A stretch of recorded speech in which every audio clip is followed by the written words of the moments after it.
We guide you through how to fix an iPhone camera that's shaking. First, close the camera up completely and reopen it. Then, remove your phone case, especially magnetic or metal cases, because they can interfere with the camera stabilizer. Next, go to Settings, General, Software Update, and install any update available. Also, check that camera settings are not using excessive motion effects by going to Settings, Accessibility, Motion, and reducing motion if needed.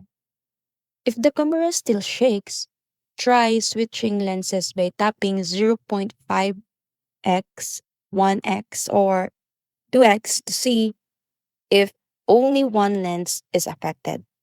And the last thing you do is to restart your iPhone.